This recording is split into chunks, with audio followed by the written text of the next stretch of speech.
Hello friends, welcome back to my YouTube channel. When the phone റിങ്സിൻ്റെ third എപ്പിസോഡാണ് കേട്ടോ നമ്മളിന്ന് കാണുന്നത്. ഇപ്പോൾ കഴിഞ്ഞ എപ്പിസോഡിൽ വിട്ടുപോയ ചില കാര്യങ്ങളുണ്ട്. അതായത് അവിടെ എക്സ്പ്ലോഷനൊക്കെ നടന്നു. അപ്പോൾ അത് ആര് കൊണ്ടുവന്ന് വെച്ചു, അങ്ങനെയുള്ള കാര്യങ്ങളൊക്കെ കാണിക്കുന്ന ഒരു സീനാണ് കേട്ടോ ഇത്. നമ്മുടെ ബേക്സിയോണിൻ്റെ ടീമിനെയാണ് കാണിക്കുന്നത്. ഇവരാണെങ്കിൽ ബേക്സിയോണിന് കിട്ടുന്ന ആ കിഡ്നാപ്പറിൻ്റെ 406ൻ്റെ കോൾ ട്രാക്ക് ചെയ്യാൻ വേണ്ടിയിരിക്കുകയാണ്. പക്ഷേ നമ്മുടെ ബേക്സിയോൺ ആണെങ്കിൽ കോൾ ഇടയ്ക്കിടയ്ക്ക് കട്ട് ചെയ്യുന്ന കാരണം ഡിസ്കണക്റ്റ് ആവുകയാണ്. അതുകൊണ്ട് തന്നെ ഇവർക്ക് ട്രാക്ക് ചെയ്യാൻ പറ്റുന്നില്ല. ടൈമിൽ ഈ ഓഫീസിൻ്റെ പുറത്തെ ഡോറ് ആരോ നോക്ക് ചെയ്യുന്നത് കേട്ടിട്ട് ഒരാൾ പറയുന്നുണ്ട് ആരോ നോക്ക് ചെയ്യുന്നുണ്ടെന്ന്. അപ്പോൾ മറ്റേ ആൾ പറയുന്നുണ്ട് ഇത് പേഴ്സണൽ ഓഫീസല്ലേ, ഇവിടേക്കൊന്നും ആരും വരില്ല എന്ന് പറയാണ്. എങ്കിലും വീണ്ടും ഡോർ നോക്ക് ചെയ്യുന്ന ശബ്ദം കേട്ടിട്ട് പുറത്ത് പോയി നോക്കുകയാണ് കേട്ടോ. അപ്പോൾ ഒരു പിസ്സ ബോക്സ് പോലെ അവിടെ ഒരു ഐറ്റം ഇരിക്കുകയാണ്. ഇങ്ങേരാണെങ്കിൽ കൂടുതലൊന്നും ആലോചിക്കാതെ അതെടുത്ത് നേരെ ഓഫീസിൻ്റെ ഉള്ളിലേക്ക് പോവാണ് കേട്ടോ. ഈ ടൈമിലൊക്കെ നമ്മുടെ ഹീജു ആയിട്ട്, അതായത് 406 ആയിട്ട് സംസാരിച്ചുകൊണ്ടിരിക്കുകയാണ് നമ്മുടെ ബേക്സിയോൺ. ഇവിടെ ടീം മെമ്പർ ആണെങ്കിൽ ചോദിക്കുന്നുണ്ട് ആരാ ഇത് ഓർഡർ ചെയ്തതെന്ന്. പക്ഷെ ആരും തന്നെ ഓർഡർ ചെയ്തിട്ടില്ല. അപ്പോൾ അയാളത് ഓപ്പൺ ചെയ്യാൻ പോകുമ്പോഴേക്കും നമ്മുടെ പാർക്ക് പറയുന്നുണ്ട് ഓപ്പൺ ചെയ്യല്ലേ എന്ന്. പക്ഷെ പാർക്ക് പറയുന്നതും അയാൾ ഓപ്പൺ ചെയ്യുന്നതൊക്കെ ഒരുമിച്ചായിരുന്നു. അതുകൊണ്ട് തന്നെ അവിടെ എക്സ്പ്ലോഷൻ നടക്കുകയാണ്. ഇതിൻ്റെ ഉള്ളിൽ ആ ഒരു ബോക്സിൻ്റെ ഉള്ളിൽ ആരോ ബോംബ് സെറ്റ് ചെയ്ത് വെച്ചിട്ടുണ്ടായിരുന്നു. അങ്ങനെയാണ് നമ്മുടെ ബേക്സിയോൻ്റെ ഈ ഒരു ഓഫീസിന് തീ പിടിക്കുന്നത് കേട്ടോ. അങ്ങനെ കാര്യമായിട്ട് ഇഞ്ചുറീസ് ഒന്നും ആർക്കും പറ്റുന്നില്ല. അങ്ങനെ നെക്സ്റ്റ് സീനിൽ അൺകോൺഷ്യസ് ആയി കിടന്നിരുന്ന നമ്മുടെ ബേക്സിയോൺ ഹോസ്പിറ്റൽ ബെഡിൽ നിന്ന് എണീക്കുകയാണ് കേട്ടോ. നമ്മുടെ പാർക്ക് പറയുന്നുണ്ട് അത്ര വലിയ ഇഞ്ചുറീസ് ഒന്നും ആർക്കും തന്നെ പറ്റിയിട്ടില്ല, നമുക്ക് സമാധാനിക്കാം എന്ന് പറയാണ്. എന്നിട്ട് പാർക്ക് ഇവരുടെ CCTV ഫൂട്ടേജിൽ ഒരു വിഷ്വൽ കാണിച്ചു കൊടുക്കുകയാണ് കേട്ടോ. അതായത് ഒരു ബ്ലാക്ക് ഡ്രസ്സൊക്കെ ഇട്ട് മാസ്ക് ഒക്കെ വെച്ചിട്ട് ഒരാൾ ഒരു ബോക്സും പിടിച്ച് ഇവരുടെ ഓഫീസ് റൂമിൻ്റെ അവിടേക്ക് വരുന്ന ഒരു വിഷ്വലാണ്. ആ മാസ്ക് വെച്ച ആളാണെങ്കിൽ ഇവരുടെ CCTV ക്യാമറയിലൊക്കെ നോക്കി ഹായ് ഒക്കെ പറഞ്ഞിട്ടാണ് കേട്ടോ നടന്നു പോകുന്നത്. ഭയങ്കര കൂളായിട്ടാണ് നടന്നു പോകുന്നത്. ബേക്സിയോൺ പെട്ടെന്ന് തന്നെ അവൻ്റെ ഫോൺ എടുത്ത് നോക്കുകയാണ് കേട്ടോ. അപ്പോൾ അതിൽ നമ്മുടെ ഹീജുവിൻ്റെ സെക്യൂരിറ്റി തലേ ദിവസം നമ്മുടെ ഹീജു വീട്ടിൽ സേഫ് ആണ് എന്ന് പറഞ്ഞിട്ടൊരു മെസ്സേജ് അയച്ചിട്ടുണ്ട്. അപ്പോൾ അത് കാണുമ്പോഴാണ് ഇവന് സമാധാനമാവുന്നത്. അപ്പോൾ നമ്മുടെ ബേക്സിയോൺ എന്ന് പറഞ്ഞു കഴിഞ്ഞാൽ സ്പോക്സ് പേഴ്സൺ ആണ്, അത്രയും വലിയ പൊസിഷനിലാണ്. അപ്പോൾ ഇങ്ങേരുടെ പേഴ്സണൽ ഓഫീസിന് നേരെ അറ്റാക്ക് ഉണ്ടായി എന്ന കാര്യമൊന്നും ന്യൂസുമായിട്ട് ഷെയർ ചെയ്യാൻ പറ്റില്ല എന്നാണ് പാർക്ക് പറയുന്നത്. അപ്പോൾ നമ്മുടെ ബേക്സിയോൺ പറയാണ് പാർക്കിനോട് ഈ ഒരു കാര്യം തന്നെയാണ് അയാളും ആഗ്രഹിക്കുന്നത്. അതായത് നമ്മുടെ ബേക്സിയോണിന് തിരിച്ച് പ്രതികരിക്കാൻ പറ്റാത്ത ഒരു സിറ്റുവേഷൻ. ഇവൻ ഇപ്പോൾ എന്ത് ചെയ്താലും ഇലക്ഷനൊക്കെ ഉള്ളത് കൊണ്ട് തന്നെ ഇവൻ്റെ ഫാമിലീനെ ടാർഗറ്റ് ചെയ്യും ന്യൂസും മീഡിയയും പബ്ലിക്കൊക്കെ. ആയാലും നമ്മുടെ ബേക്സിയോൺ തീർത്ത് പറയാണ് നമ്മളങ്ങനെ മിണ്ടാണ്ടിരിക്കാനൊന്നും പോകുന്നില്ല, അവൻ ആഗ്രഹിച്ച കാര്യം നമ്മൾ നടത്തി കൊടുക്കാൻ പോകുന്നില്ല, നമ്മൾ നമ്മുടേതായ രീതിയിൽ പ്രതികരിക്കും. ഈ പ്രതികരണത്തിൻ്റെ ഭാഗമായിട്ടാണ് കേട്ടോ ഈ കാര്യങ്ങളൊക്കെ ന്യൂസും മീഡിയ ഒക്കെ അറിഞ്ഞിരിക്കുന്നത്. നെക്സ്റ്റ് സീനിൽ ഇനി എപ്പിസോഡ് 2ൻ്റെ കണ്ടിന്യൂഷനാണ് കേട്ടോ. അതായത് നമ്മുടെ ബേക്സിയോൺ വീട്ടിലേക്ക് വരികയാണ് ഹീജുവിൻ്റെ അടുത്തേക്ക്. അപ്പോൾ ഇവനാണെങ്കിൽ ഇവളുടെ മേത്ത് ആ ഒരു തൈസുമേ റെഡ് മാർക്ക് ഉണ്ടോയെന്ന് എന്തായാലും ചെക്ക് ചെയ്യണം. ഹീജുവിനോട് അവൻ പറയുന്നുണ്ട് എൻ്റെ മുമ്പിൽ ഇപ്പോൾ വേറെ വഴികളൊന്നും തന്നെ ഇല്ല, ഇതാണ് ഫസ്റ്റ് ഒരു വേ എന്ന് പറയാനായിട്ട്. അവനാണെങ്കിൽ കംപ്ലീറ്റ് ആയിട്ട് നോക്കുന്നൊന്നുമില്ല. അതിനു മുൻപ് അവളെയും കൊണ്ട് ബെഡ്റൂമിലേക്ക് പോവാണ്. ഹീജുവിനാണെങ്കിൽ ഇവൻ്റെ ഷർട്ടിൻ്റെ അവിടെ ഇവിടെയൊക്കെ ബ്ലഡ് കാണുമ്പോൾ തന്നെ മനസ്സിലാവുന്നുണ്ട്. അതായത് അവൻ്റെ ആ ഒരു ഫയറിൻ്റെ കാര്യം ഇവൾ ഓൾറെഡി ന്യൂസിൽ നിന്ന് അറിഞ്ഞു. അവൾ പെട്ടെന്ന് തന്നെ അവിടെ ഉണ്ടായിരുന്ന ഒരു നോട്ട്ബുക്ക് എടുത്തിട്ട് ചോദിക്കുകയാണ് ആർ യു ഹേർട്ട്, നിനക്ക് എന്തെങ്കിലും പറ്റുമോ എന്ന് ചോദിക്കുകയാണ്. അപ്പോൾ ബേക്സിയോൺ പറയുന്നുണ്ട് അത് ഏതോ ഒരു ഭ്രാന്തൻ ഒപ്പിച്ച പണിയാന്ന് പറയണം. അവൾ പെട്ടെന്ന് തന്നെ ചോദിക്കുന്നുണ്ട് ഇത് ആ കിഡ്നാപ്പർ ആണോ ചെയ്തതെന്ന് ചോദിക്കുകയാണ്. അപ്പം നമ്മുടെ ബേക്സിയോൺ അതേ യെസ് എന്ന് പറയാണ്. ബേക്സിയോൺ അപ്പോൾ പറയുന്നുണ്ട് ഇനി എനിക്ക് കുറച്ച് ക്വസ്റ്റ്യൻസ് ചോദിക്കാനുണ്ടെന്ന് പറയാണ്. എന്നിട്ട് അവളോട് ചോദിക്കുകയാണ് നിനക്ക് ആ കിഡ്നാപ്പറിനെ അറിയില്ലെന്നല്ലേ പറഞ്ഞേ ചോദിക്കുകയാണ്. അപ്പോൾ അവൾ പറയുന്നുണ്ട് എനിക്ക് അറിയില്ല എന്ന്. അപ്പോൾ ബേക്സിയോൺ പറയാണ് പക്ഷേ അവന് നിന്നെക്കുറിച്ച് നന്നായിട്ട് അറിയാലോ, ഈവൻ നിൻ്റെ പ്രൈവറ്റ് കാര്യങ്ങൾ അതായത് അവൻ ആ ഒരു റെഡ് മാർക്ക് തൈസിൽ കണ്ടതിനെ കുറിച്ചാണ് ചോദിക്കുന്നത്. ഇവൻ്റെ കൈയാണെങ്കിൽ ഇവളുടെ തൈസ് വരെ എത്തിയിട്ടോ. പക്ഷേ അപ്പോഴേക്കും ഇവനെ ഉന്തി മാറ്റുകയാണ്. എന്നിട്ട് ചോദിക്കുകയാണ് നീ എന്തായി ചെയ്യുന്നത്, നീ എന്തായി ചെക്ക് ചെയ്യാൻ പോകുന്നത്, എന്നെക്കുറിച്ച് കിഡ്നാപ്പറിന് എന്തറിയുന്നത് നീ പറയുന്നത് ചോദിക്കുകയാണ്. അപ്പോൾ ബേക്സിയോൺ തിരിച്ച് അവളോട് ചോദിക്കുന്നുണ്ട് ഞാൻ എന്താ ചെക്ക് ചെയ്യാൻ പോകുന്നതെന്ന് നിനക്ക് മനസ്സിലാവുന്നില്ലേ ചോദിക്കുകയാണ് കേട്ടോ. അപ്പോൾ അവൾ പറയുന്നുണ്ട് ഇല്ല നീ എന്നോട് പറഞ്ഞാലല്ലേ എനിക്ക് അറിയൂ എന്ന് പറയാണ്. അപ്പോൾ ഇവന് മനസ്സിലാവുകയാണ് ഇവൾ വേറെ ആർക്കും ഇവളുടെ പ്രൈവറ്റ് ഫോട്ടോസ് ഒന്നും അയച്ചിട്ടില്ല എന്ന്. അല്ലെങ്കിൽ പിന്നെ ഇവൻ പെട്ടെന്ന് ഇവളുടെ തൈസ് പിടിച്ചപ്പോൾ ഇവൾക്ക് മനസ്സിലാവേണ്ടതായിരുന്നു ഈ റെഡ് മാർക്കാണ് അവൻ ചെക്ക് ചെയ്യാൻ പോണേന്ന്. ശരിക്കും നമ്മുടെ ഹീജുവിന് ഇതറിയാമായിരുന്നു, കാരണം ഹീജു തന്നെയാണ് ആ ഫോട്ടോ എടുത്തത്. അവനാണെങ്കിൽ പെട്ടെന്ന് തന്നെ അവളുടെ ഡ്രസ്സ് പഴയ പോലെ ആക്കിയിട്ട് അവളോട് സോറി പറയാണ്.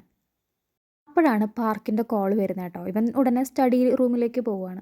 നമ്മുടെ പാർക്ക് പറയാണ് കഴിഞ്ഞ 6 മാസമായിട്ട് ഇതുപോലെ ചെറിയ ചെറിയ എക്സ്പ്ലോഷൻസ് നടന്നിട്ടുണ്ട്. അപ്പോൾ പോലീസ് ഫൂട്ടേജ് ഒക്കെ കളക്ട് ചെയ്തിട്ട് നന്നായിട്ട് ഇൻവെസ്റ്റിഗേറ്റ് ചെയ്യുന്നുണ്ടെന്ന്. അപ്പോഴാണ് ബേക്സിയോൺ പറയുന്നത് ശരിക്കും പറഞ്ഞു കഴിഞ്ഞാൽ എക്സ്പ്ലോഷൻ നടക്കുന്ന ടൈമിൽ ഞാൻ 406 കോളിലായിരുന്നു. മാത്രമല്ല CCTVയിൽ കണ്ട ആൾ എന്തായാലും 406 അല്ല, അയാൾ ഫോണിൽ സംസാരിക്കുന്നൊന്നും ഉണ്ടായിരുന്നില്ല. അപ്പോൾ 406ന് ഒരു ഹെൽപ്പർ ഉണ്ട് എന്ന് ഇവർക്ക് രണ്ടുപേർക്കും, അതായത് പാർക്കിനും നമ്മുടെ ബേക്സിയോണിനും ഷുവർ ആയിരിക്കുകയാണ്. ഇവൻ അങ്ങനെ സ്റ്റഡി റൂമിലേക്ക് പോയതിന് ശേഷം ഇവൾ തൊട്ട് പുറകെ ചെന്നിട്ട് ഇവൻ്റെ ഡോറിൻ്റെ അവിടെ നിന്ന് ഇവൻ എന്താ സംസാരിക്കുന്നതെന്നൊക്കെ കേൾക്കുന്നുണ്ടായിരുന്നു കേട്ടോ. അപ്പോൾ ഹീജുവിന് മനസ്സിലാവുകയാണ് ഇവൻ ഫുൾ റെക്കോർഡിങ് പോലീസിന് കൊടുത്തിട്ടില്ല, ചില പോർഷൻസ് മാത്രം എഡിറ്റ് ചെയ്തിട്ട് വളരെ ഷോർട്ടായിട്ടാണ് പോലീസിന് കൊടുത്തിരിക്കുന്നത്. എന്നിട്ട് അവൾ നേരെ വന്നിട്ട് നേരത്തെ വീണ് പൊട്ടിയ ആ ഗ്ലാസ് ഒക്കെ ക്ലീൻ ചെയ്യാൻ നിൽക്കുമ്പോഴേക്കും അവൻ അവിടെ നിന്ന് ഇറങ്ങി വരികയാണ് കേട്ടോ. എന്നിട്ട് അവളോട് പറയുന്നുണ്ട്, നിന്റെ ഫോൺ എടുത്തിട്ട് വാ, നിന്റെ ഫോൺ ഹാക്ക് ചെയ്തിട്ടുണ്ടോ ആരെങ്കിലും എനിക്ക് ചെക്ക് ചെയ്യണമെന്ന് പറയാണ് കേട്ടോ. അവൾ മൊബൈൽ എടുക്കാൻ പോയ നേരത്ത് ഇവൻ പെട്ടെന്ന് തന്നെ അത് ക്ലീൻ ചെയ്യാണ്. എന്നിട്ട് അവളോട് പറയുന്നുണ്ട്, നീ ജോലി ചെയ്യുന്നത് നിന്റെ ഹാൻഡ്സ് വെച്ചിട്ടാണ്, അപ്പോൾ കുറച്ചുകൂടെ കെയർഫുൾ ആയിരിക്കണം എന്ന് പറയാണ്. അതായത് ഇവള് സൈൻ ലാംഗ്വേജ് കാണിക്കുന്നത് അവളുടെ ഹാൻഡ്സ് യൂസ് ചെയ്തിട്ടാണല്ലോ. അപ്പോൾ കൈമയൊന്നും ഗ്ലാസ് കുപ്പിച്ചിലൊന്നും കയറണ്ടെന്നാണ് ഇവൻ ഉദ്ദേശിക്കുന്നത്. എന്നിട്ട് ഹീജുവിനോട് ചോദിക്കുന്നുണ്ട്, ഇന്ന് നിനക്ക് പുറത്ത് പോകേണ്ട ആവശ്യമുണ്ട് ചോദിക്കുമ്പോൾ അവൾ ഇല്ല എന്ന് പറയണം. അപ്പോൾ അവൻ പറയുന്നുണ്ട്, എന്നാൽ വീട്ടിൽ തന്നെ ഇരിക്കണം, എങ്ങോട്ടും പോകരുത്, ഞാൻ എന്തായാലും കുളിച്ച് ഫ്രഷ് ആയിട്ട് തിരിച്ചു പോവുകയാണെന്ന് പറഞ്ഞിട്ട് അവൻ കുളിക്കാൻ വേണ്ടി അവൻ്റെ ഡ്രസ്സൊക്കെ എടുത്ത് പോവുകയാണ്. അവൻ അവൻ്റെ റൂമിലേക്ക് പോയതിൻ്റെ തൊട്ട് പുറകെ ഇവൾ പെട്ടെന്ന് തന്നെ ഇവളുടെ ആ 406 ഫോൺ എടുക്കുകയാണ്. എന്നിട്ട് അവൾ ആ സേവ് ചെയ്ത് വെച്ച ഫോട്ടോ ഡിലീറ്റ് ചെയ്ത് കളയാണ്. എന്നിട്ട് ഫോൺ ഡ്രോയറിൻ്റെ മേലെയായിട്ട് ഒളിപ്പിച്ച് വെക്കുകയാണ് കേട്ടോ. ഫസ്റ്റ് സീനിൽ കാണിക്കുന്നത് നമ്മുടെ ഹീജുവിൻ്റെ പാരൻസിനെയും ബേക്സിയോൻ്റെ പാരൻസിനെയാണ് കേട്ടോ. നമ്മുടെ ഹീജുവിൻ്റെ അമ്മയ്ക്കാണെങ്കിൽ നന്നായിട്ട് ബോറടിക്കുന്നുണ്ട് കേട്ടോ. ബേക്സിയോൻ്റെ അമ്മയാണെങ്കിൽ ഫുൾ ടൈം മൊബൈലിലുമാണ്. അച്ഛന്മാർ രണ്ടുപേരും ആണെങ്കിൽ നന്നായിട്ട് ഷൂട്ടിങ്ങും ചെയ്യുന്നുണ്ട്. നമ്മുടെ ഹീജുവിൻ്റെ അച്ഛൻ്റെ ന്യൂസ് ഏജൻസി ബേക്സിയോൻ്റെ അച്ഛൻ്റെ ഇലക്ഷൻ്റെ കാര്യങ്ങളൊക്കെ നന്നായിട്ട് സപ്പോർട്ട് ചെയ്യുന്നുണ്ട് കേട്ടോ. ഹീജുവിൻ്റെ അച്ഛൻ എന്നിട്ട് ബേക്സിയോൻ്റെ അച്ഛനോട് പറയുന്നുണ്ട്, ശരിക്കും പറഞ്ഞാൽ നിങ്ങളുടെ മകൻ ബേക്സിയോണ് നിങ്ങളുടെ അച്ഛൻ്റെ എല്ലാ ക്വാളിറ്റീസും കിട്ടിയിട്ടുണ്ട്, പെട്ടെന്ന് ഡിസിഷൻസ് എടുക്കാനൊക്കെ അവന് നല്ല ക്വാളിറ്റിയാണെന്ന് പറയാം. അപ്പോൾ ബേക്സിയോണിന് കിട്ടിയിരിക്കുന്നത് ഗ്രാൻഡ് ഫാദറിൻ്റെ കഴിവാണെന്ന് പറയുമ്പോൾ ബേക്സിയോൻ്റെ അച്ഛന് അത്ര വലിയ സന്തോഷമൊന്നും മുഖത്ത് വരുന്നില്ല കേട്ടോ. ആ സമയത്താണ് നമ്മുടെ ഹീജുവിൻ്റെ അമ്മ തൊട്ടപ്പുറത്തിരിക്കുന്ന ബേക്സിയോൻ്റെ അമ്മയുടെ മൊബൈലിലേക്കൊന്ന് എത്തി നോക്കുന്നത് കേട്ടോ. ബേക്സിയോൻ്റെ അമ്മ പെട്ടെന്ന് തന്നെ ഹീജുവിൻ്റെ അമ്മേനെ തള്ളി മാറ്റുകയാണ്. അപ്പോൾ ഹീജുവിൻ്റെ അമ്മയുടെ കയ്യിൽ കുറച്ച് ചൂടുവെള്ളം ഉണ്ടായിരുന്നു, അതൊക്കെ അവളുടെ കയ്യിലൂടെ തന്നെ വീഴുകയാണ്. എന്നിട്ട് ബേക്സിയോൻ്റെ അമ്മ പറയുന്നുണ്ട്, എൻ്റെ മൊബൈലിലേക്ക് ഇമെയിലൊക്കെ ഞാൻ ചെക്ക് ചെയ്യുമ്പോൾ വേറൊരാൾ എൻ്റെ പെർമിഷനിലാണ് നോക്കുന്നത്, എനിക്കിഷ്ടമുള്ള കാര്യമൊന്നുമല്ല എന്നും പറഞ്ഞിട്ട് നമ്മുടെ ഹീജുവിൻ്റെ അച്ഛനോട് സോറിയും പറഞ്ഞിട്ടാണ് കേട്ടോ അവിടെ നിന്ന് പോകുന്നത്. ഈ ഒരു ടൈമിൽ നമ്മുടെ നായകൻ്റെ അച്ഛൻ നമ്മുടെ നായികയുടെ അമ്മയുടെ കൈമയൊക്കെ പിടിച്ചിങ്ങനെ നോക്കുന്നുണ്ട്, എന്തെങ്കിലും പറ്റുമോ എന്നൊക്കെ ചോദിക്കുന്നുണ്ട് കേട്ടോ. പക്ഷെ നമ്മുടെ നായികയുടെ അച്ഛന് ഈ ഒരു ഇൻറ്റിമേറ്റ് ആയിട്ടുള്ള ഒരു സീൻ കണ്ടിട്ട് അത്ര ഇഷ്ടപ്പെടുന്നൊന്നുമില്ല. നെക്സ്റ്റ് സീനിൽ നമ്മുടെ കിഡ്നാപ്പറിനെയാണ് കേട്ടോ കാണിക്കുന്നത്. അപ്പോൾ കിഡ്നാപ്പറിന് ജോബ് കൊടുക്കുന്ന ആളെ മാസ്റ്റർ എന്നാണ് വിളിക്കുന്നത്. അപ്പോൾ മാസ്റ്ററുമായിട്ട് ഇങ്ങനെ ടെക്സ്റ്റ് ചെയ്തുകൊണ്ടിരിക്കുകയാണ്. അപ്പോൾ മാസ്റ്റർ പറഞ്ഞിട്ടല്ല ഇങ്ങനൊരു എക്സ്പ്ലോഷൻ നമ്മുടെ ബേക്സിയോൻ്റെ ഓഫീസിൽ ഇവൻ നടത്തിയത്. എൻ്റെ മാസ്റ്റർ കുറച്ച് നാൾ ഇവനെ മൈൻഡ് ചെയ്തില്ല. അപ്പോൾ മാസ്റ്റർ ഇവനെ ഒന്ന് മൈൻഡ് ചെയ്യാൻ വേണ്ടിയിട്ടാണ് ഇവൻ അങ്ങനെ ഒരു എക്സ്പ്ലോഷൻ അവിടെ നടത്തിയത്. മാസ്റ്റർ അപ്പോൾ ഇവനോട് പറയുന്നുണ്ട്, ഞാൻ പറയാതെ ഒന്നും ചെയ്യരുതെന്നും ടെക്സ്റ്റ് ചെയ്യുന്നുണ്ട്. എന്നിട്ട് ഇവന് വേറൊരു വർക്ക് കൊടുക്കുകയാണ് കേട്ടോ ചെയ്യാനായിട്ട്. ഇതേ സമയം ബേക്സിയോനാണെങ്കിൽ ഹീജുവിൻ്റെ ഫോൺ ഓപ്പൺ ചെയ്ത് നോക്കുകയാണ് കേട്ടോ. അതിലാണെങ്കിൽ അധികം ആപ്ലിക്കേഷൻസും ഒന്നുമില്ല, ആകെ കൂടി നമ്മുടെ വാട്സപ്പ് പോലെ അവർ യൂസ് ചെയ്യുന്ന ഒരു ചാറ്റിൻ്റെ ആപ്പ് ഉണ്ട്. അതിലും അങ്ങനെ ഒരുപാട് ചാറ്റൊന്നുമില്ല. അപ്പോഴാണ് ഇവളുടെ കോളേജിലത്തെ ആ ഒരു മെയിൽ ഫ്രണ്ടില്ലേ സാങ്വു, അവൻ്റെ ചാറ്റ് ഇവൻ ശ്രദ്ധിക്കുന്നത്. അപ്പോൾ ജിസാങ്വു ആണെങ്കിൽ ഇവരുടെ പണ്ടത്തെ ഒരുമിച്ചുള്ളൊരു ഫോട്ടോ അവൾക്ക് അയച്ചു കൊടുത്തിട്ടുണ്ട് കേട്ടോ. ആ ഒരു ഫോട്ടോയിൽ ഇവർ രണ്ടുപേരും, അതായത് നമ്മുടെ ഹീജുവും ജിസാങ്വുവും കുറേ പിള്ളേരുടെ കൂടെ നിൽക്കുന്ന ഒരു ഫോട്ടോ ആണ്. നൂറി ഡ്രീം സെൻറ്റർ എന്ന് പറയുന്ന ഒരു സെൻറ്ററിൻ്റെ അവിടെ നിന്നിട്ടുള്ള ഫോട്ടോ ആണ്. നെക്സ്റ്റ് സീനിൽ HBC ഏജൻസിയാണ് കേട്ടോ കാണിക്കുന്നത്. ഇവിടെ ഇവരെല്ലാവരും കൂടിയിട്ട് ഒരു ഡിസ്കഷൻ നടത്തിക്കൊണ്ടിരിക്കുകയാണ്. സാങ്വു അവൻ്റെ പുതിയ പ്രോഗ്രാം ചെയ്യുന്നത് HBCയിലാണെന്ന് നേരത്തെ നമ്മൾ പറഞ്ഞിരുന്നു. അപ്പോൾ ഇവിടുത്തെ ഒരു ടീം മെമ്പർ സാങ്വുവിനോട് ചോദിക്കുന്നുണ്ട്, അതായത് നിങ്ങളുടെ ചാനലിൽ, അതായത് യൂട്യൂബ് ചാനലിൽ ഇതുവരെ നിങ്ങൾ പറയാത്ത എന്തെങ്കിലും കാര്യങ്ങളുണ്ടോ എന്ന് ചോദിക്കുകയാണ് കേട്ടോ. ഇവരെല്ലാവരും വിചാരിക്കുന്നത് സാങ്വു ഇനി ഉണ്ടെങ്കിൽ തന്നെ അതൊന്നും ഇവിടെ റിവീൽ ചെയ്യില്ല എന്നാണ്. പക്ഷെ സാങ്വു അവരോട് പറയുകയാണ് കേട്ടോ, ഒരു കാര്യമുണ്ട്, ഒരു മിസ്റ്ററി ഉണ്ടെന്ന് പറയാണ്. എന്നിട്ട് ഇവരോട് അത് പറയുകയാണ് കേട്ടോ. അതായത് ഒരു നൂറി ഡ്രീം സെൻറ്റർ എന്ന് പറഞ്ഞിട്ട് ഒരു ഓർഫനേജ് ഉണ്ടായിരുന്നു. അപ്പോൾ നേരത്തെ നമ്മൾ കേട്ട നൂറി ഡ്രീം സെൻറ്റർ അതൊരു ഓർഫനേജ് ആണ്. ജിസാങ്വു അവിടെയാണ് വളർന്നതെന്ന് പറയുമ്പോൾ എല്ലാവരും ഒന്ന് ഷോക്ക് ആവുകയാണ് കേട്ടോ. ചിലപ്പോൾ ഇവനൊരു ഓർഫനാണ് എന്ന് ആർക്കും അറിയുന്നില്ലായിരിക്കാം. ജിസാങ്വു വന്നിട്ട് ആ ഒരു സ്റ്റോറി കണ്ടിന്യൂ ചെയ്യാണ്. അതായത് ഈ ഒരു ഓർഫനേജിൻ്റെ അടുത്തായിട്ട് ഒരു വലിയൊരു മാൻഷൻ ഉണ്ടായിരുന്നു, ഒരു വെൽത്തി ബിസിനസ്സുകാരുടെ ഒരു മാൻഷൻ. ജിസാങ്വു അവൻ്റെ ചെറുപ്പത്തിൽ ആദ്യമായിട്ട് ഈ മാൻഷനിലേക്ക് ചെല്ലുമ്പോൾ സിയോളിൽ നിന്ന് ഈ മാൻഷൻ വിസിറ്റ് ചെയ്യാൻ വേണ്ടി വന്ന ഈ വീട്ടിലത്തെ യങ് മാസ്റ്റർ, ഒരു ചെറിയ പയ്യൻ, ഇവൻ്റെ പ്രായമുള്ളൊരു പയ്യൻ അവിടെ ഉണ്ട് കേട്ടോ. അങ്ങനെ ആ പയ്യനുമായിട്ട് ഭയങ്കര കമ്പനി ആവുകയാണ്. അവൻ്റെ കൂടെ എന്നും കളിക്കാനൊക്കെ നമ്മുടെ ജിസാങ്വു അവൻ്റെ ഓർഫനേജിൽ നിന്ന് ഇവിടേക്ക് വരും കേട്ടോ, ഈ ഒരു മാൻഷനിലേക്ക്. ഒരു ദിവസം ഈ യങ് മാസ്റ്റർ കളിക്കുന്ന ആ റൂമിൽ ഒരു കാര്യം കണ്ടിട്ട് ഇവൻ ആകെ പേടിച്ചു പോകാൻ കേട്ടോ. അതിനുശേഷം ഇവൻ ഈ മാൻഷനിലേക്ക് പോയിട്ടേ ഇല്ല. നമ്മുടെ ടീം മെമ്പേഴ്സൊക്കെ ഭയങ്കര ക്യൂരിയസ് ആയിട്ടിരിക്കുന്ന സമയമാണ് കേട്ടോ. ഈ ടൈമിൽ നമ്മുടെ ജിസാങ്വു പെട്ടെന്ന് ഫോൺ എടുത്ത് നോക്കിയിട്ട് പറയാണ്, എനിക്ക് പോകാൻ ടൈമായി, വേറൊരു മീറ്റിംഗ് ഉണ്ട് ലഞ്ചിൻ്റെ ടൈമിലെന്ന് പറഞ്ഞിട്ട് അവൻ അവിടെ നിന്ന് പോവുകയാണ് കേട്ടോ. ടീം മെമ്പേഴ്സൊക്കെ ബാക്കി കഥ കേൾക്കാൻ ക്യൂരിയസ് ആയിട്ടോ ഇരിക്കുന്നത്. നെക്സ്റ്റ് സീനിൽ നേരത്തെ നടന്ന എക്സ്പ്ലോഷനെ കുറിച്ചുള്ള ഡീറ്റെയിൽസ് പാർക്ക് നമ്മുടെ ബേക്സിയോണായിട്ട് ഷെയർ ചെയ്യാണ്. അതായത് TAIP എന്ന് പറയുന്ന ഒരു എക്സ്പ്ലോസീവ് ഡിവൈസാണ് ഇന്നലെ നടന്ന എക്സ്പ്ലോഷനിൽ യൂസ് ചെയ്തിരിക്കുന്നത്. കാണുമ്പോൾ സംഭവം ചെറുതാണെങ്കിലും നല്ല ഹൈ എക്സ്പ്ലോസീവ് പവറുള്ളൊരു ഐറ്റാണ്. ഇന്നലെ നടന്ന എക്സ്പ്ലോഷൻ്റെ സമയത്ത് അത് ഫുള്ളി ആക്ടിവേറ്റ് ആയിരുന്നില്ല, അതുകൊണ്ടാണ് ഒരുപാട് വേഴ്സൺ ആവാതിരുന്നത് അവിടെ നടന്ന എക്സ്പ്ലോഷൻ. അല്ലെങ്കിൽ നല്ല വലിയ രീതിയിൽ തന്നെ എക്സ്പ്ലോഷൻ നടക്കുകയും ചെയ്തേനെ. ഇവർക്ക് നല്ല വലിയ രീതിയിൽ ഇഞ്ചുറി ആവുകയും ചെയ്തേനെ. ഒരു എക്സ്പ്ലോസീവ് ഡിവൈസിലത്തെ ഇൻഗ്രീഡിയൻസ് എന്ന് പറയാൻ അസറ്റോണും അതുപോലെ തന്നെ ഹൈഡ്രജൻ പെറോക്സൈഡും ആണ്. അതുകൊണ്ട് തന്നെ പോലീസ് ഇതിൻ്റെ ചുറ്റുപാടുള്ള ഫാർമസീസിലത്തെ ആൾക്കാരെയൊക്കെ ക്വസ്റ്റ്യൻ ചെയ്യുന്നുണ്ട്. അപ്പോൾ ഈ ഒരു കാര്യം കഴിയുമ്പോൾ നമ്മുടെ ബേക്സിയോൺ ചോദിക്കുന്നുണ്ട് ആ മോഡുലേഷൻ, വോയിസ് മോഡുലേഷൻ്റെ കാര്യം എന്തെങ്കിലും ചെയ്യാൻ പറ്റുമോ ചോദിക്കുമ്പോൾ പാർക്ക് പറയാണ് ഇവരുടെ കറണ്ട് സോഫ്റ്റ്വെയറിൽ ഇവർക്ക് ഇത് അനലൈസ് ചെയ്യാൻ പറ്റിയിട്ടില്ല. അതുകൊണ്ട് തന്നെ പുതിയ വേർഷനിൽ ചെയ്ത് നോക്കാനുള്ള ഡിസിഷനിലാണ്. പാർക്കിനോട് നമ്മുടെ ബേക്സിയോൺ പറയുന്നുണ്ട് എൻ്റെ പേഴ്സണൽ ആയിട്ടുള്ളൊരു കാര്യമാണ് ഞാൻ നിന്നെ ഏൽപ്പിച്ചിരിക്കുന്നത്. നിനക്ക് എന്തെങ്കിലും ബുദ്ധിമുട്ടുണ്ടെങ്കിൽ പറയണമെന്ന് പറയാണ്. അപ്പോൾ പാർക്ക് പറയാണ് അങ്ങനെയൊന്നുമില്ല, ഇതെൻ്റെ ഡ്യൂട്ടിയുടെ ഭാഗമാണ്, ഞാനിത് മാക്സിമം നല്ല പെർഫെക്റ്റ് ആയിട്ട് തന്നെ ചെയ്യുമെന്ന് പറയാണ്. അങ്ങനെ ദേ പാർക്കുമായിട്ടുള്ള ഡിസ്കഷനൊക്കെ കഴിഞ്ഞിട്ട് അവൻ പോവുകയാണ് കേട്ടോ. അപ്പോൾ അവൻ്റെ ഫോണിൽ മാറ്റിനി എന്ന് പറയുന്ന റെസ്റ്റോറൻറ്റിലത്തെ ലഞ്ചിൻ്റെ മെനു ഒക്കെ അവൻ നോക്കുകയാണ്. ആ ടൈമിലാണ് നായൂരിയുടെ മെസ്സേജ് ഇവന് വരുന്നത് കേട്ടോ. നായൂരി ഇവൻ്റെ വലിയൊരു ഫാനാണല്ലോ. ഹാപ്പി ലഞ്ച് എന്നൊക്കെ പറഞ്ഞിട്ടുള്ളൊരു മെസ്സേജാണ്. ഫസ്റ്റ് സീനിൽ കാണിക്കുന്നത് നമ്മുടെ ഹീജുവിനെയും അതുപോലെ തന്നെ ജിസാങ്വുവിനെയാണ്. നേരത്തെ നമ്മുടെ ജിസാങ്വു കഥ പറയുന്നതിന് ഇടയ്ക്ക് വെച്ചിട്ട് എനിക്ക് ഒരാളെ മീറ്റ് ചെയ്യാനുണ്ട് ലഞ്ചിന് എന്ന് പറഞ്ഞിട്ട് പോയില്ലേ, അത് നമ്മുടെ ഹീജുവിനെ കാണാനായിരുന്നു കേട്ടോ. ഹീജുവിൻ്റെ ഫേവറേറ്റ് ഫുഡും വൈനൊക്കെ ഇവന് അത്യാവശ്യം അറിയാം. ഇവർ രണ്ടുപേരും സംസാരിച്ചിരിക്കുന്ന ടൈമിലാണ് നായൂരി അങ്ങോട്ട് വരുന്നത് കേട്ടോ. നായൂരി വെയിറ്ററിനോട് പ്രൈവറ്റ് സ്പേസ് ഉണ്ടോ അല്ലെങ്കിൽ ആൾക്കാർ ചിലപ്പോൾ സ്റ്റെയർ ചെയ്യും എന്നൊക്കെ പറയുന്നുണ്ട് കേട്ടോ. പക്ഷേ മുൻപേ ബുക്ക് ചെയ്യാത്തതുകൊണ്ട് എല്ലാം തന്നെ ഒക്യുപ്പൈഡ് ആണ്. അങ്ങനെ വെയിറ്ററുമായിട്ട് സംസാരിച്ചിട്ട് വരുമ്പോഴാണ് നായൂരി നമ്മുടെ ഹീജുവിനെയും അതുപോലെ തന്നെ ജിസാങ്വുവിനെയും കാണുന്നത്. അപ്പോൾ ഇവരെ ഒരുമിച്ച് കാണുമ്പോൾ ജിസാങ്വുവിനോട് പറയുന്നുണ്ട് ഓ അപ്പോൾ ഹീജുവിൻ്റെ കൂടെ ഫുഡ് കഴിക്കാനല്ലേ നീ അവിടെ നിന്ന് വന്നതെന്ന് ചോദിക്കുകയാണ്. അപ്പോൾ അവൻ തന്നെ പറയുന്നുണ്ട് ഞങ്ങൾ കോളേജ് തൊട്ട് ഫ്രണ്ട്സ് ആണെന്നും പറയുന്നുണ്ട്. നായൂരി അപ്പോൾ ഇവരോട് പറയുന്നുണ്ട് കുറച്ച് കഴിഞ്ഞ് എൻ്റെ ഗസ്റ്റ് വരുമ്പോൾ നിങ്ങൾ സ്റ്റെയർ ചെയ്യരുത്, ചിലപ്പോൾ അൺകംഫർട്ടബിൾ ആയിട്ട് തോന്നുമെന്ന് പറയാണ്. ഒരു 2-3 മിനിറ്റ് കഴിയുമ്പോൾ പെട്ടെന്ന് ഇവൾ ചെയർ നിന്ന് എഴുന്നേറ്റ് നിന്ന് ഇവിടെ ഇവിടെ എന്ന് പറയാണ് കേട്ടോ. നായൂരിയുടെ ബഹളം കേട്ടിട്ട് എല്ലാവരും ആരാ വരുന്നതെന്ന് നോക്കുകയാണ്. അപ്പോൾ കയറി വരുന്നത് വേറെ ആരുമല്ല നമ്മുടെ ബേക്സിയോൺ ആണ് കേട്ടോ.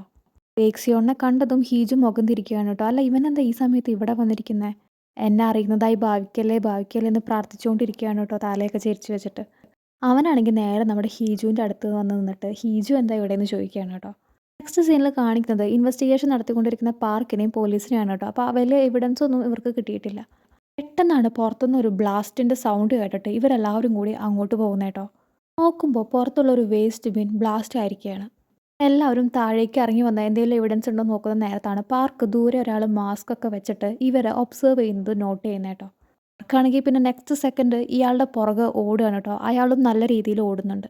ലാസ്റ്റ് നമ്മുടെ പാർക്ക് ഈ മാസ്ക് വെച്ച് ഓടുന്ന ആളെ പിടിക്കുകയാണ്. നെക്സ്റ്റ് സീനിലെ റെസ്റ്റോറൻ്റ് ആട്ടോ കാണിക്കുന്നത്. ഇവർ 4 പേരും ഇപ്പോൾ ഒരു ടേബിളിലിരുന്നാണ് ഫുഡ് കഴിക്കുന്നത്. അപ്പോൾ നായൂരി ബേക്സിയോണിനോട് ചോദിക്കുന്നുണ്ട് എങ്ങനെയാണ് ഹീജുവിനെ പരിചയമെന്ന്. അപ്പോൾ ബ്രിട്ടീഷ് എംബസിക്ക് വേണ്ടിയിട്ട് ഒരു പ്രാവശ്യം ഇൻ്റർപ്രറ്റ് ചെയ്യാൻ വേണ്ടി വന്നിട്ടുണ്ട്. അന്ന് താങ്ക്സ് പറയാൻ ട്രീറ്റ് ചെയ്യണമെന്ന് വിചാരിച്ചിട്ട് പറ്റിയില്ല. ഇപ്പോൾ എന്തായാലും അങ്ങനെ ഒരു ചാൻസ് കിട്ടിയതുകൊണ്ട് ഇന്ന് ഞാൻ ട്രീറ്റ് ചെയ്യാം ഹീജുവിനെ എന്ന് പറയാണ്. നമ്മുടെ ബേക്സിയോണും ജിസാങ്വുവിൻ്റെയും സംസാരം കേട്ടാൽ ചെറിയൊരു ആർഗ്യുമെൻ്റ് പോലെയാണ് അവിടെ നടക്കുന്നത്. ഞങ്ങൾ രണ്ടുപേരും ഇവിടെ ഇരുന്നത് നിങ്ങൾക്ക് ബുദ്ധിമുട്ടായൊന്ന് ബേക്സിയോൺ ചോദിക്കുമ്പോൾ ജിസാങ്വു പറയുന്നുണ്ട് ഏയ് അങ്ങനെയൊന്നുമില്ല, ശരിക്കും പറഞ്ഞു കഴിഞ്ഞാൽ സ്പോക്സ് പേഴ്സൺ ഞങ്ങളുടെ കൂടെ ഇരുന്ന് കഴിക്കുന്നത് ഒരു ഹോണറബിൾ ആയിട്ടുള്ളൊരു കാര്യമാണെന്ന് പറയാണ്. ജിസാങ്വുവിൻ്റെ ജോലി എന്താ ചോദിക്കുമ്പോൾ ഒരു സൈക്യാട്രി ഡിപ്പാർട്ട്മെൻറ്റിലത്തെ ഡോക്ടറാണെന്നും പറയുന്നുണ്ട് കേട്ടോ. ഇവരുടെ രണ്ടുപേരുടെയും സംസാരത്തിലത്തെ ആർഗ്യുമെൻറ്റ് കൂടി വരുന്ന കേട്ടിട്ട് നമ്മുടെ ഹീജു ചെറുതായി സ്ട്രെസ്ഡ് ആവുന്നുണ്ട് കേട്ടോ. അവളുടെ കൈ തട്ടി വൈനൊക്കെ അവിടെ പോകുന്നുണ്ട്. അപ്പോൾ അവൾ പെട്ടെന്ന് ഞാൻ വാഷ്റൂമിലേക്ക് പോയി വിട്ട് വരാം എന്ന് പറയുന്നത് അവിടെ നിന്ന് എഴുന്നേറ്റ് പോവുകയാണ്. സാങ്ങു ആണെങ്കിൽ കുറച്ച് നേരത്തെ ഇവളുടെ പ്ലേറ്റിലേക്ക്, അതായത് ഹീജുവിൻ്റെ പ്ലേറ്റിലേക്ക് ഫിഷൊക്കെ കട്ട് ചെയ്ത് വെച്ച് കൊടുക്കുന്നുണ്ടായിരുന്നു കേട്ടോ. ഇതൊന്നും നമ്മുടെ ബേക്സിയോണിന് തീരെ ഇഷ്ടപ്പെടുന്നുണ്ടായിരുന്നില്ല. ഹീജു എഴുന്നേറ്റ് പോകുമ്പോൾ നമ്മുടെ ബേക്സിയോണിനൊന്ന് നോക്കുന്നുണ്ടെങ്കിലും ബേക്സിയോൺ അവളെ മൈൻഡൊന്നും ചെയ്യുന്നില്ല കേട്ടോ. 2 സെക്കൻഡ് കഴിയുമ്പോൾ ഇവനൊരു മെസ്സേജ് വന്നിട്ട് ഇവനും എഴുന്നേറ്റ് പോവാണ് ഇപ്പോൾ വരാമെന്ന് പറഞ്ഞിട്ട്. അപ്പം നമ്മുടെ പാർക്കാണ് കോൾ ചെയ്തിരിക്കുന്നത്. കുറച്ച് നേരത്തെ ഉണ്ടായ ബ്ലാസ്റ്റിനെ കുറിച്ചൊക്കെ ഇവനെ അറിയിച്ചിട്ടുണ്ട്. പാർക്ക് പറയുന്നുണ്ട് അവൻ്റെ വീട്ടിൽ നിന്ന് കുറച്ച് ഹോം മെയ്ഡ് ബോംബൊക്കെ കിട്ടിയെന്ന് പറയുന്നുണ്ട്. അപ്പം നമ്മുടെ ബേക്സിയോൺ പറയുന്നുണ്ട് അത് ഓക്കെയാണ്, അവനായിരിക്കും ചിലപ്പോൾ ഇത്ര നാൾ അവിടെ ഇവിടെയൊക്കെ ആയിട്ട് 6 മാസമായിട്ട് പ്രോബ്ലംസ് ഉണ്ടാക്കിയത് പോലീസിന്. പക്ഷേ ബേക്സിയോണിന് ഉറപ്പാണ് ഇവനല്ല ഇന്നലെ ഇവരുടെ ഓഫീസിലെ എക്സ്പ്ലോഷൻ ഉണ്ടായതിൻ്റെ പുറകിൽ. നമ്മുടെ പാർക്ക് നേരത്തെ പിടിച്ച ആളാണെങ്കിൽ പോലീസുകാരനോട് പറയുന്നുണ്ട് ഞാനല്ല ഇന്നലെ എവിടെയും ബോംബൊന്നും വെച്ചിട്ടില്ല, നിങ്ങൾ അയാളെ പോയി കണ്ടുപിടിക്കാതെ അത് എൻ്റെ തലയിൽ ഇടാൻ നോക്കുകയാണെന്നൊക്കെ ചോദിച്ച് ഇവിടെ പോലീസുകാരനോട് ഷൗട്ട് ചെയ്യുന്നുണ്ട്. എൻ്റെ ടർഫിൽ ബോംബ് കൊണ്ടുവന്ന് വെക്കാൻ അവനോട് ആരാ പറഞ്ഞതെന്നൊക്കെയാണ് ഇവൻ ഇവിടെ ഇരുന്ന് പോലീസിനോട് പറയുന്നത്. ഇവൻ്റെ സംസാരത്തിൽ നിന്ന് ക്ലിയർ ആണ് ഇന്നലെ എക്സ്പ്ലോഷന് പുറകിൽ ഇവനല്ല എന്നത്. ബേക്സിയോൺ അങ്ങനെ കോളൊക്കെ കട്ട് ചെയ്ത് തിരിയുമ്പോൾ അവൻ്റെ നേരെ മുമ്പിൽ നിൽക്കുന്നു നമ്മുടെ ഹീജു കേട്ടോ. ഇവൻ്റെ ഫോൺ പെട്ടെന്ന് തന്നെ ഹീജു വാങ്ങുന്നുണ്ട്. എന്നിട്ട് ടൈപ്പ് ചെയ്തിട്ട് ഇവനോട് ചോദിക്കുകയാണ് ഹാക്കിംഗ് ചെക്ക് ചെയ്യണമെന്ന് പറഞ്ഞിട്ടല്ലേ ഫോൺ വാങ്ങിയത്, നിങ്ങൾ എൻ്റെ ചാറ്റ്സ് ഒക്കെ നോക്കുമായിരുന്നോ എന്ന് ചോദിക്കുകയാണ്. അല്ലാതെ വേറൊരു ചാൻസും ഇല്ല ഇന്ന് ഇവളെവിടെ വരുന്നു ഇവനറിയാൻ. ബേക്സിയോൺ ആണെങ്കിൽ അപ്പോൾ ഹീജുവിനോട് ചോദിക്കുന്നുണ്ട് നിനക്ക് അവനെ നന്നായിട്ട് അറിയാമെന്ന് പറഞ്ഞു, അതുപോലെ നിനക്ക് എപ്പോഴെങ്കിലും എന്നെ മനസ്സിലാക്കാൻ പറ്റിയിട്ടുണ്ടോ? 20 വർഷത്തെ പരിചയമുണ്ട് നമ്മൾ തമ്മിൽ. ഞാൻ നിന്നെ നന്നായി മനസ്സിലാക്കിയിട്ടുണ്ടെന്നാ ഞാൻ വിചാരിച്ചേ. പക്ഷെ അങ്ങനെയൊന്നും അല്ല എന്ന് എനിക്കിപ്പോൾ തോന്നുന്നു എന്ന് ഹീജുവിനോട് പറയാണ്. അവൻ എന്നിട്ട് വീണ്ടും ഫുഡ് കഴിക്കുന്ന സ്ഥലത്തേക്ക് വരികയാണ് കേട്ടോ. എന്നിട്ട് അത്യാവശ്യമായിട്ട് പോണം. അതുകൊണ്ട് തന്നെ ഞാൻ ബില്ല് പേ ചെയ്യാം എന്ന് പറഞ്ഞിട്ട് ബില്ല് പേ ചെയ്യാൻ വേണ്ടി എടുക്കുകയാണ്. അപ്പോൾ ജിസാങ് പറയുന്നുണ്ട് വേണ്ട ഞാൻ പേ ചെയ്തോളാം എന്ന് പറയുമ്പോൾ ജിസാങ്‌വുവിൻ്റെ വിസിറ്റിംഗ് കാർഡ് ചോദിക്കുകയാണ് കേട്ടോ ബേക്സിയോണ്. അപ്പോൾ ഉടനെ തന്നെ ജിസാങ്‌വു അവൻ്റെ വിസിറ്റിംഗ് കാർഡും നമ്മുടെ ബേക്സിയോണിന് എടുത്ത് കൊടുക്കുന്നുണ്ട്. ഇതേ സമയം നമ്മുടെ ഹീജുവിനും ഡയറക്ടറിൻ്റെ കയ്യിൽ നിന്ന് മെസ്സേജ് വരുന്നുണ്ട്. അതുകൊണ്ട് തന്നെ അവൾ പെട്ടെന്ന് വന്നിട്ട് ഇവരോട് പറയുകയാണ് എന്നെ ഡയറക്ടർ ചെല്ലാൻ പറഞ്ഞിട്ടുണ്ട്. അതുകൊണ്ട് ഞാൻ പോവുകയാണ് ബൈ എന്ന് പറഞ്ഞിട്ട് പോവുകയാണ് കേട്ടോ. നേരത്തെ നമ്മൾ കേട്ടിരുന്നു പ്രസിഡൻഷ്യൽ ഓഫീസിലേക്ക് ഒരു സൈൻ ലാംഗ്വേജ് ഇൻ്റർപ്രറ്റ് ചെയ്യുന്ന ആളെ റിക്രൂട്ട് ചെയ്യാൻ പോവുകയാണെന്ന്. അപ്പോൾ അതിൻ്റെ അപ്ലിക്കേഷൻ ഫില്ല് ചെയ്യാനും അപ്ലൈ ചെയ്യാനും വേണ്ടിയിട്ടാണ് നമ്മുടെ ഡയറക്ടർ ഹീജുവിനെ വിളിച്ചിരിക്കുന്നത്. ഹീജു ആണെങ്കിൽ വലിയ താല്പര്യമില്ലാത്ത പോലെ ആയിട്ട് ഇരിക്കുന്നത്. അപ്പോൾ നമ്മുടെ ഡയറക്ടർ ചോദിക്കുന്നുണ്ട് നീ ബേക്സിയോണിൻ്റെ വീഡിയോസൊക്കെ കണ്ടിട്ടല്ലേ സൈൻ ലാംഗ്വേജ് ഇൻ്റർപ്രറ്റ് ചെയ്യാൻ പഠിച്ചത്. അപ്പോൾ നിനക്ക് നല്ല ഓപ്പർച്യൂണിറ്റി അല്ല അവിടെ തന്നെ ജോലി ചെയ്യാൻ പറ്റുക എന്ന് പറയുമ്പോൾ ഹീജുവിനാണെങ്കിൽ തീരെ ഇൻട്രസ്റ്റ് ഇല്ല കേട്ടോ ഈ ഒരു കാര്യത്തിൽ. ഹീജു അപ്പോൾ ചോദിക്കുന്നുണ്ട് ഡിവോഴ്സ് ചെയ്ത് കഴിഞ്ഞാൽ നമ്മൾ ഭയങ്കര ഹാപ്പി ആവുമോ ചോദിക്കുകയാണ്. ഡയറക്ടറിൻ്റെ പേര് ഹാൻ എന്നാട്ടോ. അപ്പോൾ ഹാൻ ചോദിക്കുന്നുണ്ട് അല്ല നീ നിൻ്റെ ഹസ്ബൻഡ് തമ്മിൽ എന്തെങ്കിലും പ്രോബ്ലം ഉണ്ടോ ചോദിക്കുമ്പോൾ ഇവൾ പറയാണ് കുറച്ച് ആർഗ്യുമെൻറ്റ്സ് ഒക്കെ ഉണ്ടെന്ന്. അപ്പോൾ ഹാൻ ഇവൾക്ക് പറഞ്ഞു കൊടുക്കുകയാണ് അതായത് കപ്പിൾസിൻ്റെ ഇടയിൽ ചെറിയ ചെറിയ ആർഗ്യുമെൻറ്റ്സ് ഒക്കെ വേണം. ഒന്നുമില്ലെങ്കിൽ ഭയങ്കര ബ്ലാങ്ക് ആയിപ്പോയി നമ്മുടെ ലൈഫ്. ഇടയ്ക്ക് കുറച്ച് ആർഗ്യുമെൻറ്റ്സ് ഒക്കെ വന്നു കഴിഞ്ഞാൽ നമ്മുടെ സ്നേഹവും കൂടുന്നു പറയാണ്.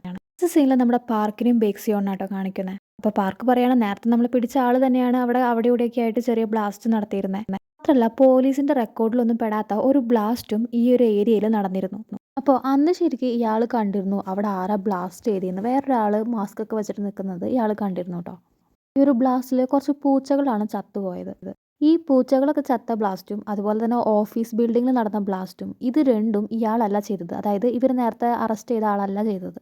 അപ്പോൾ ഇവരെ കോൾ ചെയ്യുന്ന 406 എന്ന് പറയുന്ന ആൾ അതായത് പൂച്ചകളെയൊക്കെ കൊല്ലാൻ മാത്രം മനസ്സുണ്ടെങ്കിൽ ഒരു സൈക്കാട്രിക് ആയിട്ടുള്ള ഒരു മനുഷ്യനായിരിക്കും എന്നാണ് പറയുന്നത്. ബേക്സിയോൺ എന്നിട്ട് പാർക്കിന് ഒരു വിസിറ്റിംഗ് കാർഡ് എടുത്ത് കൊടുക്കുകയാണ് കേട്ടോ. അത് നമ്മുടെ ജിസാങ്‌വുവിൻ്റെ വിസിറ്റിംഗ് കാർഡാണ്. എന്നിട്ട് പറയാണ് ഇവനെക്കുറിച്ച് അന്വേഷിക്കണമെന്ന്. പാർക്കാണെങ്കിൽ ആ വിസിറ്റിംഗ് കാർഡ് വായിച്ചിട്ട് ആര് ജിസാങ്‌വുവിനെ കുറിച്ചൊന്ന് ചോദിക്കുകയാണ്. ജിസാങ്‌വുവിനെ നിനക്ക് എങ്ങനെ പരിചയം എന്ന് ചോദിക്കുമ്പോൾ പാർക്ക് അവൻ്റെ അതായത് ജിസാങ്‌വുവിൻ്റെ യൂട്യൂബ് ചാനൽ കാണിച്ചു കൊടുക്കുകയാണ് കേട്ടോ. 20,000-ലധികം സബ്സ്ക്രൈബേഴ്സ് ഒക്കെ ഉള്ള ഒരു യൂട്യൂബ് ചാനലാണ്. എന്നിട്ട് പാർക്ക് പറയുന്നുണ്ട് ലേഡീസിൻ്റെ ഇടയിലൊക്കെ ഇവൻ ഭയങ്കര ഫേമസ് ആണെന്ന് പറയാണ്. കാര്യം വേറൊന്നുമല്ല ഇവൻ ജിമ്മിൽ വർക്കൗട്ട് ചെയ്യുന്ന ഒരു വീഡിയോ യൂട്യൂബിൽ അപ്ലോഡ് ചെയ്തിട്ടുണ്ട്. അപ്പോൾ അവൻ്റെ ആ ഒരു ഷോൾഡേഴ്സും ബോഡിയൊക്കെ അടിപൊളിയാണെന്ന് നമ്മുടെ പാർക്ക് പറയുകയാണ് കേട്ടോ ബേക്സിയോണിനോട്. ബേക്സിയോണിനാണെങ്കിൽ ഇതൊക്കെ കേട്ടിട്ട് ദേഷ്യം വരികയാണ്. എന്നിട്ട് പറയുകയാണ് നിനക്ക് അറിയുന്നതും അറിയാത്തതുമായിട്ടുള്ള എല്ലാ കാര്യങ്ങളും കണ്ടുപിടിച്ച് എന്നെ ഇൻഫോം ചെയ്യണമെന്ന് പറയുകയാണ്. നെക്സ്റ്റ് സീനിൽ ഹീജു ഡയറക്ടർ ഹാൻ പറഞ്ഞ കാര്യങ്ങൾ ആലോചിക്കുകയാണ് കേട്ടോ. അതായത് പ്രസിഡൻഷ്യൽ ഓഫീസിൽ സൈൻ ലാംഗ്വേജ് ഇൻ്റർപ്രിറ്റർ ആയിരുന്നു ഇവൾ എന്നൊരു എക്സ്പീരിയൻസ് ഇവൾക്ക് ഉണ്ടെങ്കിൽ എവിടെ വേണമെങ്കിലും ഇവൾക്ക് ജോബിന് അപ്ലൈ ചെയ്യാൻ പറ്റും. അങ്ങനെ അവൾ ഈ കാര്യങ്ങളൊക്കെ ആലോചിച്ചിട്ട് കാർ പാർക്കിങ്ങിലേക്ക് പോവുകയാണ്. അങ്ങനെ അവൾ കാറിൽ കയറി കാർ സ്റ്റാർട്ട് ചെയ്യാൻ നോക്കുമ്പോൾ സ്റ്റാർട്ട് ആവുന്നില്ല കേട്ടോ. എന്നിട്ട് ആ ഒരു ഷട്ടർ താഴുകയാണ് കേട്ടോ. അവൾ ഹോൺ അടിക്കാൻ നോക്കുന്നുണ്ടെങ്കിലും ഹോൺ വർക്ക് ആവുന്നില്ല. കാർ ഓപ്പൺ ചെയ്യാൻ നോക്കുന്നുണ്ടെങ്കിലും ഓപ്പൺ ആവുന്നില്ല കേട്ടോ. പിന്നെ ഓട്ടോമാറ്റിക്കലി ഈ കാറിൻ്റെ പൊസിഷനൊക്കെ ചേഞ്ച് ചെയ്തുകൊണ്ടിരിക്കുക. ടൈമിലാണ് FM-ൽ 406-ന് വേണ്ടിയിട്ടുള്ള പാട്ടാണ് എന്ന് പറഞ്ഞിട്ട് ഒരു പാട്ട് പാടുന്നത് കേട്ടോ. ആ പാട്ടിൻ്റെ മെയിൻ ട്യൂൺ എന്ന് പറഞ്ഞു കഴിഞ്ഞാൽ കോൾ മീ നൗ എന്നെ ഇപ്പോൾ വിളിക്കണം എന്നർത്ഥമുള്ളൊരു പാട്ടാണ്. അങ്ങനെ 1-2 മിനിറ്റ് ആ പാട്ട് പാടിയതിന് ശേഷം അവളെ പഴയ പൊസിഷനിലേക്ക് ആക്കുകയാണ്. അതുപോലെ തന്നെ ഷട്ടറും ഓപ്പൺ ആവുകയാണ്. അപ്പോൾ അവളുടെ ഈ ഒരു കാറും അയാൾ ഹാക്ക് ചെയ്തിട്ടുണ്ട്. അതാണെങ്കിൽ പെട്ടെന്ന് തന്നെ വീട്ടിലേക്ക് പോവാണ് കേട്ടോ. ഓൾറെഡി നമ്മുടെ ബേക്സിയോണിനെ കോൾ ചെയ്യാനുള്ള ടൈം ആയിട്ടുണ്ട്. അപ്പോഴേക്കും ബേക്സിയോണം ഈ അപ്പാർട്ട്മെൻറ്റിലേക്ക് എത്തുകയാണ് കേട്ടോ. ഉടനെ തന്നെ അവൾ പുറത്ത് പോകാൻ നിൽക്കുകയാണ്. അപ്പോൾ അവൻ വന്നിട്ട് ഇവളുടെ ഫോൺ കൊടുക്കുകയാണ്. ഇതിൽ ഹാക്കൊന്നും ആരും ചെയ്തിട്ടില്ല എന്ന് പറയുകയാണ്. അവൻ ചോദിക്കുന്നുണ്ട് അല്ല നീ ഈ ടൈമിൽ എങ്ങോട്ടാണ് പോകുന്നത് ചോദിക്കുമ്പോൾ അവൾ പറയുകയാണ് ബീറും ഐസ്ക്രീമും വാങ്ങാൻ സ്റ്റോറിലേക്ക് പോവുകയാണെന്ന്. അവളാണെങ്കിൽ പുറത്ത് പോയിട്ട് ഇവനെ കോൾ ചെയ്യാം എന്ന് വിചാരിച്ചിട്ടാണ് പുറത്തേക്ക് സ്റ്റോറിലേക്ക് പോകാമെന്ന് പറഞ്ഞത്. അപ്പോഴാണെങ്കിൽ അവൻ പറയാണ് വേണ്ട ഞാൻ പോയി വാങ്ങിക്കൊണ്ടുവരാം ബീറും ഐസ്ക്രീമും എല്ലാം ഞാൻ വാങ്ങാമെന്ന് പറഞ്ഞിട്ട് അവൻ പോവുകയാണ് കേട്ടോ പുറത്തേക്ക്. അവൻ പോയതിൻ്റെ പുറകെ എന്തായാലും ഇവനെ കോൾ ചെയ്യാനുള്ള ടൈമായി. അവൾ പെട്ടെന്ന് തന്നെ ഫോൺ എടുത്ത് ഇവനെ കോൾ ചെയ്യാണ്. അതായത് ബേക്സിയോണിനെ കോൾ ചെയ്യാണ്. എന്നിട്ട് 406 പറയുന്നുണ്ട് എൻ്റെ ഭീഷണിയൊന്നും നീ വക വെച്ചില്ല അതുകൊണ്ടല്ലേ ഇപ്പോൾ ഇങ്ങനെയൊക്കെ ഉണ്ടായെന്ന് ചോദിക്കുകയാണ്. നീ എന്തിനാ അതൊക്കെ സീരിയസ് ആക്കാതെ ലൈറ്റായിട്ട് എടുത്ത് ചോദിക്കുകയാണ് കേട്ടോ. അപ്പം നമ്മുടെ ബേക്സിയോൺ ചോദിക്കുകയാണ് ഞാനും ഹീജും ഡിവോഴ്സ് ആയിക്കഴിഞ്ഞാൽ നിനക്ക് എന്താണ് നേട്ടം, എന്താണ് നിനക്കും അതുകൊണ്ടുള്ളൊരു ഗുണം എന്ന് ചോദിക്കുകയാണ്. നമ്മുടെ 406 ഹീജു പറയുന്നുണ്ട് നിങ്ങളെന്തായാലും ലവിൻ്റെ ബേസിലൊന്നല്ലോ കല്യാണം കഴിച്ചത്, പിന്നെന്താ ഡിവോഴ്സ് ചെയ്യാൻ ഇത്ര ബുദ്ധിമുട്ടെന്ന് ചോദിക്കുകയാണ്. അപ്പോൾ നമ്മുടെ ബേക്സിയോൺ പറയുന്നുണ്ട് ഞാൻ എന്തായാലും ഹീജുനെ ഡിവോഴ്സ് ചെയ്യാൻ പോകുന്നില്ല. ഇന്നത്തെ കോൾ എന്തായാലും ഞാനിവിടെ എൻഡ് ചെയ്യാണ്. ഹീജു എന്നെ വെയിറ്റ് ചെയ്തിരിക്കുകയാണെന്ന് പറഞ്ഞിട്ട് അവൻ കോൾ കട്ടാക്കുകയാണ് കേട്ടോ. ഇവനാണെങ്കിൽ ഐസ്ക്രീമൊക്കെ വാങ്ങി വീട്ടിലെത്തിയതിന് ശേഷം നമ്മുടെ ഹീജുവിനോട് പറയുന്നുണ്ട് ഞാൻ നിന്നെ ഡിവോഴ്സ് ചെയ്യില്ല കേട്ടോ ഒരിക്കലും എന്ന് പറയുന്നുണ്ട്. ഹീജു ആണെങ്കിൽ ഒന്ന് ഷോക്കായിട്ട് ചുമക്കുന്നുണ്ട് കേട്ടോ. അപ്പോൾ അവൻ പറയാണ് അല്ല ഇനിയിപ്പോൾ ആരെങ്കിലും നിന്നോട് ആവശ്യമില്ലാത്തത് പറഞ്ഞു കഴിഞ്ഞാൽ ഞാനൊന്ന് മുൻകൂട്ടി പറഞ്ഞോന്നേ ഉള്ളൂ പറയാം. എന്നിട്ട് അവൻ പറയുന്നുണ്ട് ഒരു ഡിവോഴ്സൊക്കെ ചെയ്ത് കഴിഞ്ഞാൽ അതൊരു ചെളി വാരി എറിയുന്ന പോലെയാണ് എൻ്റെ മേത്ത്. അതെന്തായാലും ഉണ്ടാവില്ല എന്ന് പറയാണ്. അതായത് ഇവളെ ഡിവോഴ്സ് ചെയ്യാൻ ഇഷ്ടമാണെങ്കിലും ഇവന് ചെയ്യാൻ പറ്റില്ല എന്ന രീതിയിലാണ് അവൻ സംസാരിക്കുന്നത്. ഇവനാണെങ്കിൽ അപ്പോൾ ഇവളുടെ ലിപ്സിൻ്റെ മേലെയുള്ള ആ ഒരു ചെറിയ ബിയറിൻ്റെ ഇതൊക്കെ തുടച്ച് കളയുന്നുമുണ്ട്. നമ്മുടെ ഹീജുവിന് ദേഷ്യം വന്ന് ചോദിക്കുന്നുണ്ട്, അല്ല നിങ്ങളെന്തിനാ ഇപ്പോഴും എന്നെ നിങ്ങളുടെ കൂടെ നിർത്തുന്നത് ചോദിക്കുകയാണ്. പ്രസിഡൻഷ്യൽ ഓഫീസിൽ ഞാൻ വന്നു കഴിഞ്ഞാൽ ഞാൻ പബ്ലിക് എൻ്റെ ഫേസ് കാണും, അവരെന്നെ കാണും, ഞാൻ ആരാന്ന് അവരറിയും. നിങ്ങൾക്കും നിങ്ങളുടെ ഫാമിലിക്കും അത് ഇഷ്ടമുള്ള കാര്യമല്ലല്ലോ എന്ന് ചോദിക്കുകയാണ് ഹീജു. അപ്പോൾ നമ്മുടെ ബേക്സിയോൻ പറയുന്നുണ്ട്, നീ പറയുന്ന കേട്ട നീ ഓൾറെഡി നിന്നെ സെലക്ട് ചെയ്ത പോലെയാണല്ലോ, അത്രയും കോൺഫിഡൻസ് ഉണ്ടോ ചോദിക്കുകയാണ്. ഹീജുവും വിട്ടുകൊടുക്കുന്നൊന്നുമില്ല. അവളും പറയുന്നുണ്ട്, എൻ്റെ കോൺഫിഡൻസ് എനിക്ക് അത്രയും നന്നായിട്ടുണ്ട്, എന്നെക്കാളും നന്നായിട്ട് വേറൊരാൾക്കും ഈ ജോലി ചെയ്യാൻ പറ്റില്ല. ബേക്സിയോൺ പറയുന്നുണ്ട്, അതിന് നിനക്ക് അത്രമാത്രം എക്സ്പീരിയൻസ് ഒന്നും ഇല്ലല്ലോ എന്ന്. അപ്പോൾ നമ്മുടെ ഹീജു പറയുന്നുണ്ട്, എക്സ്പീരിയൻസ് നോക്കിയിട്ടല്ല, ഒരാളുടെ എക്സ്പ്രഷൻ നോക്കിയിട്ടാണ് നമ്മൾ സൈൻ ലാംഗ്വേജ് കാണിക്കുക. നിങ്ങൾ എന്താ പറയാൻ പോകുന്നതെന്നും നിങ്ങളുടെ മനസ്സിലൂടെ എന്താ പോകുന്നതെന്നൊക്കെ എനിക്ക് മനസ്സിലാക്കാൻ പറ്റുമെന്ന് ഹീജു പറയാണ്. ഇത്രയും പറഞ്ഞിട്ട് ഇവൻ നേരെ കിടന്നുറങ്ങാൻ വേണ്ടി പോവുകയാണ് കേട്ടോ. ഇവനാണെങ്കിൽ നേരെ പോകുന്നത് നമ്മുടെ ഹീജുവിൻ്റെ റൂമിലേക്കാണ് കേട്ടോ. ഹീജു ആണെങ്കിൽ ഇവൻ എന്തിനാ എൻ്റെ റൂമിലേക്ക് പോകുന്നത്, അവൻ്റെ റൂമിലേക്കല്ല അവൻ പോകേണ്ടതെന്ന് ആലോചിച്ചിട്ട് അവളുടെ റൂമിലേക്ക് അവൾ ഓടുകയാണ് കേട്ടോ. അപ്പോഴേക്കും നമ്മുടെ ബേക്സിയോൺ അവളുടെ ബെഡിൽ കയറി കിടന്നു.